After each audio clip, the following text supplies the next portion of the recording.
Ito ang Presidential Broadcast Service. Radyo Pilipinas. Radyo Publiko Ng bagong Pilipinas para sa bagong Pilipino. Naghahatid ng mahahalagang balita at impormasyon na guugnay ng pamahalaan sa sambayanan. Tulay sa himpapawid ng serbisyo publiko. Radyo Pilipinas. Radyo Publiko. Ang boses ng Pangulo. Sa Iloilo, Radyo Pilipinas. 585 AM. Oras sa Radyo Pilipinas, Philippine Standard Time, alas 8:35 sa aga.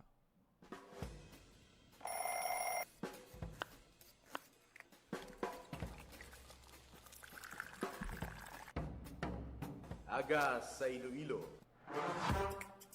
Masako. Magahod. Mapagsik. Panibagong adlaw pagkatapos ng pahuway sang gabi antes. Bag-o nga paglaom. Isa naman kapag himakas sa matahong nga palaabuton. Iloilo Morning, ang programa nga kaupod ninyo sa pamahaw kon aga. Magadulong sang labing ulihi nga balita, mga istorya halin sa Iloilo, kag iban nga bahin sang rehiyon, mga ginahuluhang balan, kag mga trending topic sa social media. Ululupod naton at tubangon ang maayo nga aga. Magpamati na sa Iloilo Morning. Diri sa 585 kHz sa AM bands ang inyong mga radyo. Radyo Pilipinas Iloilo, the only government radio station in Western Visayas.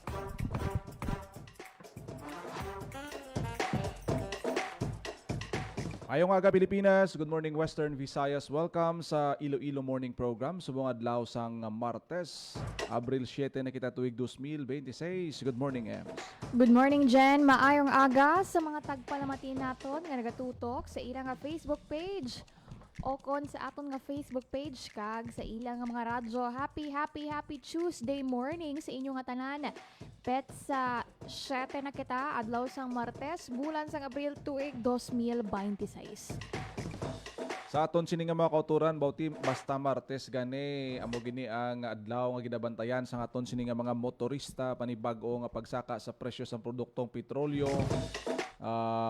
Liwat naman nga na-experiensyan subong iya nga adlaw kasunod sa padayon nga konflikto no didto sa may bahin sa Middle East. Ito wala gyapon sa mga signs nga mayara sing negosasyon o kon mayara sing peace talks kag rason nga magnubo ang aton sini presyo sa produktong petrolyo. Okay, tubtob subong unstable gyapon ang sitwasyon dito sa may Middle East sa sining conflict sa pila ka mga kapungsuran. Pero diri sa bahin sang siyudad sang Iloilo, may good news sa aton sini nga mga motorista, sa aton sini nga mga tricycle drivers operators kay dito may schedule na kuno EMS sang tagtaganay sang fuel subsidy. Diri lang kita anay sa aton sini mga kuturan amo ning ginahulat sang aton nga mga drivers. Di subong nga si manager naka-schedule ang rollout sang tagtaganay sang ayuda buwas nga adlaw sang Miyerkules, April 8, ang mga tricycle driver kag operator diri sa syudad sang Iloilo nga una na nga nakabaton sang fuel subsidy coupon gikan sa Iloilo City Government, magabaton sang dugang nga cash relief assistance gikan naman sa DSWD kag kada isa sa ilang magabaton sang cash relief assistance nga 5,000 pesos ina pangunahan sang Department of Social Welfare and Development o kon DSWD. Buwas na ina nga adlaw sang Miyerkules. Pagka-Webes naman, ang mga public utility jeepneys and operators naton diri sa syudad, mga jeepney drivers naman, ang magabaton sang fuel subsidy coupon gikan sa Iloilo City Government nga nagabalor naman 1,500 pesos nga petroleum products. Sa aton nga mga kauturan na ang ining igapanagtag nga fuel subsidy paagi sa DSWD hindi niya coupon pareho sang ginapan-distribute sang city government naton nga ang iban napatughungan na nila gani ni ang ini nga mga coupons kiti once nga mabaton mo ning coupons, nagdigad nga si Mana daw 500 pesos worth ni isang coupon. Ipakita mo ini sa accredited nga gasoline station.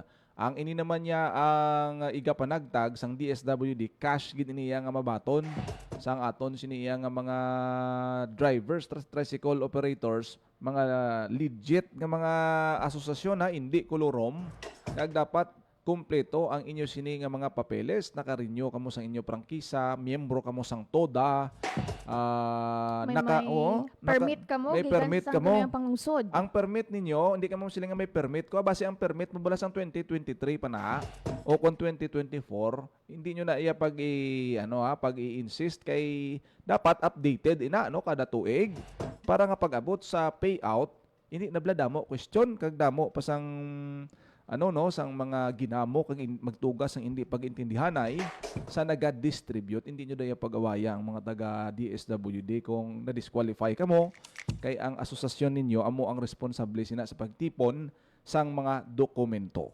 Tijen ang pagpaathagman sang Iloilo City Government no nga ang tagtaganay both sang cash relief assistance kag fuel subsidy hindi pwede nga may ara kamo sang proxy o kon representative. Gani mismo ang beneficiary ang dapat nga mag-claim sang sini nga assistance no. So ang target para sa mga tricycle drivers naton kag operators buwas nga adlaw 1,900 plus ang magabaton sang cash relief assistance gigan sa national government.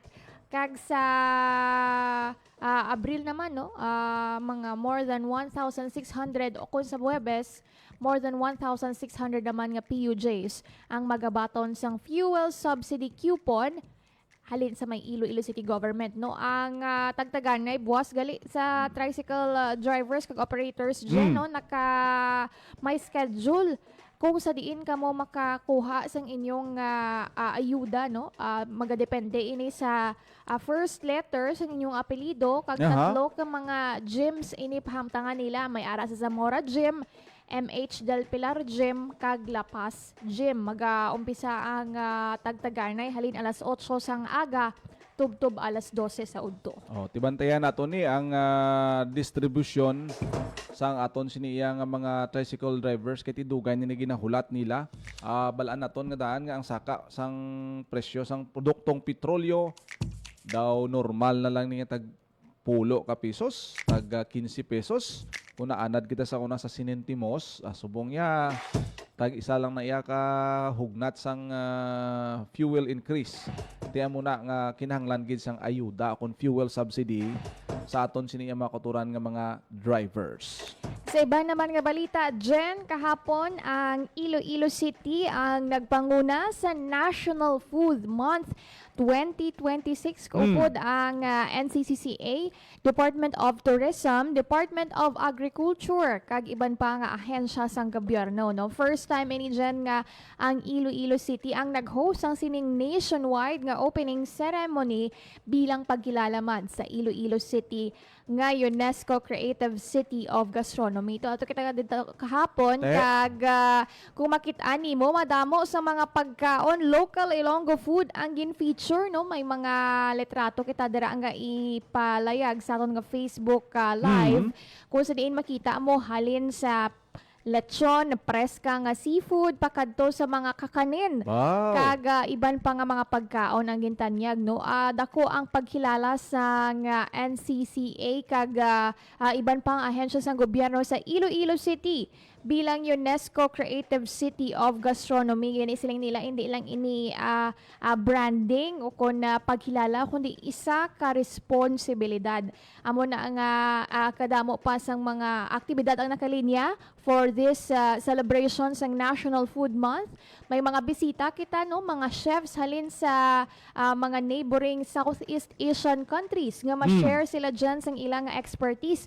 In fact, diri sa ISATU no, may mga chef na nga nagbisita diri kag nagpakita sang ilang abilidad nga magluto sang pagkaon sa halin naman sa iban nga pungsod no. Kabahin lang ini sa pag-promote pagid naton sang Iloilo City nga UNESCO Creative City of Gastronomy. gastronomy. Makita naton sa aton nga mga litrato sa aton nga Facebook, no? Halin sa seafood, Valenciana, adobo. Wow, adobo recipe. Lechon, grabe itong pagkihad-kihad nila, no? Pod kanday. Ceremonial nga Oo, pag-slice daw ng lechon. ginapamatian ko kung ano ka crispy lang, ginagurot ang liog sang lechon nga lang, tama ka crispy.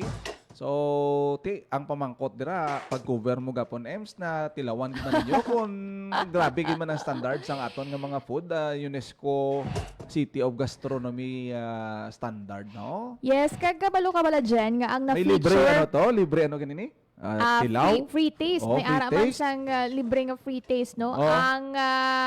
Ang actually ang gin-feature ina nga lechon, amo ina ang nagdaog sa Aha. best tasting lechon sa Parao Regatta Festival. Amo na nga do ceremonial ina kay tigin pakita gid nga bugana ang pagkaon kag tradisyon sang kulturang Ilonggo. Amo na nga do Angel's Lechon ang gin-feature na mo na ang nag-champion sa best tasting lechon naton sa Parao Regatta Festival. So, ato dito kahapon ang pilaman naton ka mga executive officials, no? Ato sa Iloilo City Mayor Raisa Treñas ang pinuno sang NCCA, no? Ato man dito si Executive Director Ukon Chairman Executive Director Eric Zerudo, National Commission for Culture and the Arts, and ang Secretary General sa UNESCO National Commission of the Philippines nga si Dr. Ivan Anthony Henares. Ari bala pamatian naton ang kabahin sang pagpayag ni Dr. Eric Zerudo, ang chairman kag executive director sang NCCA, no, sa iyaman nga paghatag sang mensahe kahapon.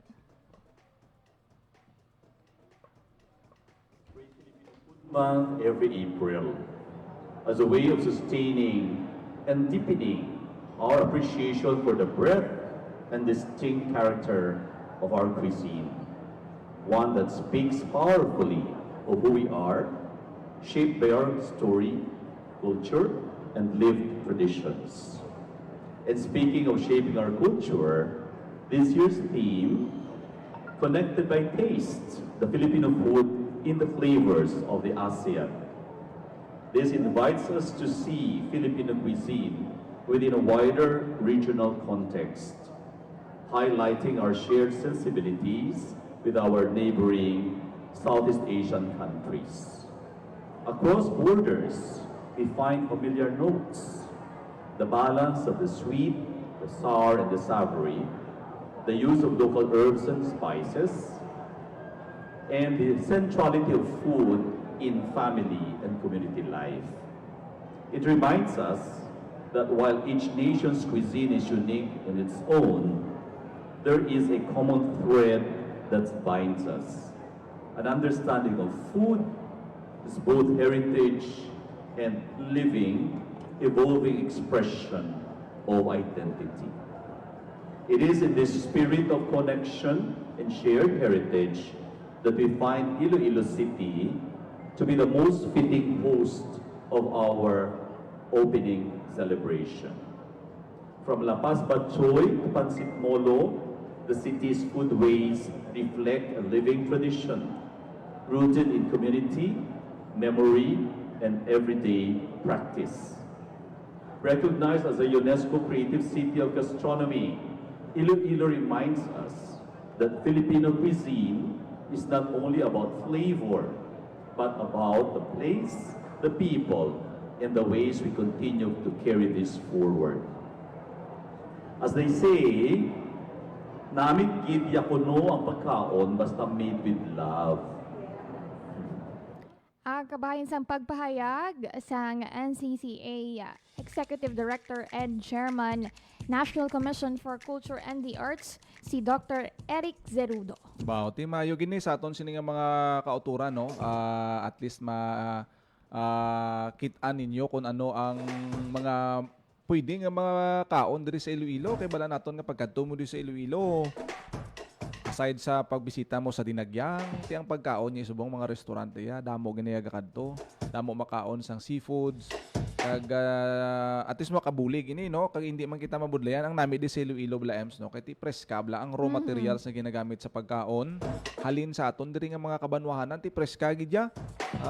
Actually, naka-display dito kahapon. May mga darag chicken. Tapos ano pa nga daan mo ti ang Iloilo Terminal Market Bagsakan. bagsakan ginadaya sang mga utan halin sa kabukiran. Aga pa na iya nga harvest ginadiretso na dadayon sa Iloilo Terminal Market. Ang manami subong kay dotog dinungan-dungan sang ano ang mga events bala may simana sang Iloilo pa kita. May mga Trade fairs? may trade fair man dra kung gusto mo iya preska nga utan, uga, mga produkto naton yang native diri sa Iloilo. Pwede gid kamo kabakal buy sang aton local products para nga maka-help kita sa aton nga mga local entrepreneurs, mga ano naton, mga nagabaligya sang utan, prutas, mga produkto nila bala, baklan nyo sila para nga may ano man sila no, ang maka-income sila kag makabulig na sa ilang palangitan-an. And speaking of bulig, kag pagkaon dyan, isa man ka anunsyo ang ginahapahayag ni Iloilo City Mayor Raisa Treñas kahapon sa ma-interview naton siya pagkatapos ng National Food Month, no? Ang Iloilo City Government liwat nga buhion ang ining mga community kitchen sa mga kabarangayan agud magluto sang pagkaon kag maghatag sang bulig no ayuda nga pagkaon sa mga kabarangayan naton kag sumunga semana may duha tugtub tatlo sila ka barangay nga target no ipatuman liwat ang ining community kitchens no. Suno sa alkalde ti isa tani sa ilang nga mga gin-consider man ang paghatag sang bugas sa mga apektado sang sining nagapadayon nga pagsaka sang presyo sang gatong pero siling niya medyo may pagsaka man no kag medyo mahal-mahal man. So ang ilang nga nang indesisyon is community kitchens na lang ang liwat nga ibuhion sa pila ka mga kabarangayan. So initial no ang duha ka barangay kung di ko magsala ang may ara kita sa Boulevard Molo kag sa Karaparan Arevalo no kung di ko magsala according kay Engineer Neil Ravena. Amoy ni Jen ang duha ka mga barangay kung sa diin i-pilot test ang community kitchen subong nga semana. Ti dako gid nga bulig sa mga kauturan nato no. Although may ara lang kamo nga chef nga nagaluto sang inyo nga pagkaon kagud mapasiguro nga wala sang pamilyang Ilonggo ang magutuman sa tunga sang nagapadayon nga epekto no sang pagsaka sang presyo sang gatong. Ti pagi sa community kitchen ang aton nga mga pumuluyo na da no ga binuligay ginatipon ang mga materyales nga pwede maluto tingob nga pagpamahaw. Siguro kuan gini no sa aton nga makuturan dapat ano gikita pabusog. Sa mga nagalakat hindi mo masiling kang malapit malang hindi ka na magsakay kay nga hindi ka na magbiyahe bisikleta ka na lang makabulig man sa aton nga budget ano kung tingob ang pagluto dira no kung may community kitchen di masiling ka ems matigang na lang ko kay may sabaw to may pagkaon to sa community kitchen pwede ko to kapangayo madala ko tong akon nga pamilya kasubong sina no ti bayanihan nga kun hindi kita magsala na Ubra na. Ubra na ni na Sang test na ni na pandemya. prove na sang pandemic damo naga-donate siyempre sa subong nga tinion sa krisis abi sino abi ang magbinuligay kundi ang community kag ang iba naton nga mga may ikasarang nagadulong sang pagkaon bugas para nga mayara sing madugang no sa meals pamahaw sa aton sini nga makuturan especially sa mga kabataan sa mga pamilya nga ano bala mga minimum wage earner bala no pero damo sila membro sa panimalay nila ti maayo gid ini nga umpisa sa duha ka barangay kag hopefully ma-reflect ini masuno kag sundon sa iban pa gid mga barangay naton. I-target nila dyan ang mga vulnerable sector. Gid no? May ara sila sa mga factors man nga ginatanaw agud ma-identify kung ang isa bala ka barangay no lubos nga apektado sang sining nagapadayon nga energy emergency kag kinahanglan nga buhion sa ilang nga lugar ang ining mga community kitchen. So bantayan nato no basi pa lang by next week dugang pagid nga mga barangay ang liwat no nga magapatuman sang sining nga community kitchen. So Isa pa gid sa best practices ang community kitchen kaya ang mga barangay tabla may mga gulayang pang barangay na Yes. isla may ang mga officials, ang mga volunteers nagatanom na sila kag sa kay Sir Inigo garing galaw bla sa Department of Agriculture ta na may gining programa nila nga mayara sing communal garden ang mga kabaranggayan, kag usually ang community kitchen ta, aside sa mga materials na ginahata, gina-provide, dira naghalin ang mga balunggay, utanon, nga mga nutritious, no? Hindi mo na kinanglan pa nga magbakal nga kung ano pa. So, it's about time nga subong masiling ta summer season. Ating ilinit, pero ginasagod din na kay nakaagi ko sa mga communal garden sa CTMs. Pagbalikid ko do, kita ko sin ko kanami isang garden nila. O damo okra, may mga kamote. Ti amo na ning tion nga magamit, ma-utilize ang ini nga mga programa, makasapin-sapin sa kinahanglanon sa aton sini nga mga kauturan, especially sa mga barangay. Ti kung matamad mga opisyal, matamad ang mga volunteers na magtanom, ti siyempre wala man sila sang idugang. Dahil pero kung malapad ang likod sang barangay hall, may tanom nga utan na mo ni, may balunggay at may puksion kagid.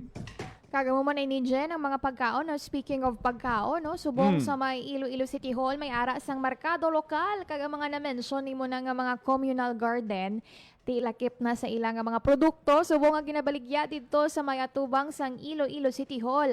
Ang mga produkto man sa mga kabaranggayan nga may ara sang communal garden, no? Amoy na kadako ang bulig kung may ara kita sang communal garden sa inyong atag sa kabarangay, no? So ang merkado lokal naman mag-uumpisa subong nga adlaw sang Martes kag magapadayon buwas nga adlaw sang Miyerkules, duay na kadlaw, no? So kung nagapangita ka mo sa mga preska nga mga ulutanon, pagkaon, no? Mga fresh nga juice kag shake, may ara dira sa may atubang sang Iloilo City Hall sa merkado lokal. Kag ang pasalig man sang Iloilo City Government nga ang ila subong nga focus is ang paghatag gid, no, sa nga immediate nga bulig sa mga kauturan naton nga apektado sang sini nga energy emergency.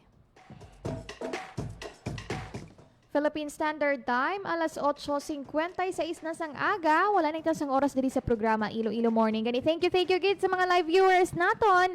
Kag sa tanan nga nagapamati sa ilang nga radyo. Nagapadayon na ang mapaangat syempo, Jen. Gani, remind naton ang mga kauturan naton nga halong gid. Inom tubig, gid, payong, inom sang tubig, magsuksok sang mga kalo, jacket. Especially sa mga naga-outdoor activities bala. Wow, ang pang-lotion gid kamo kay damo ga paligo subong sa mga baybay.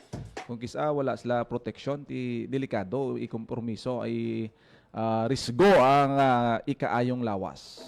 Magbalon sang inyong nga tubig kag syempre ang paggamit man sang sunscreen kag ang inyong nga mga maintenance hindi pagkalimti. Sa kinaandan kami ang inyo alagad Chinel Baklay, kag Emerald Santiagudo, kita ay kitaliwat buwas diri lang sa Iloilo Morning.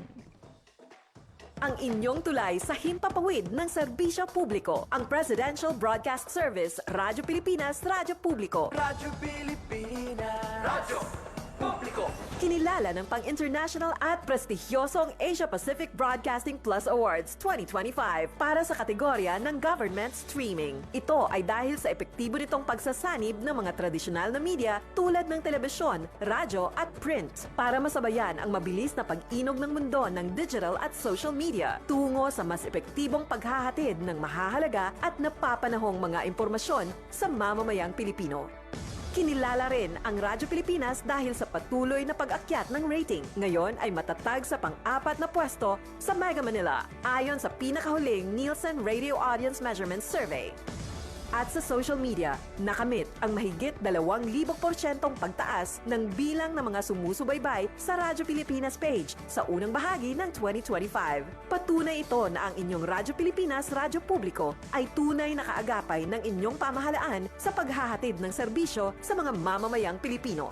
Mula sa aming lahat, sa ngalan ng inyong pamunuan at mga kawani ng Presidential Broadcast Service, kasama ang inyong mga himpilan ng Radyo Pilipinas sa buong kapuluan. Maraming salamat po sa inyong lahat, sa inyong pagtangkilik at pagkilala. Radyo Pilipinas. Radyo Publiko. Tuloy ang benepisyo para sa mga OFW. Ayon naman kay OWA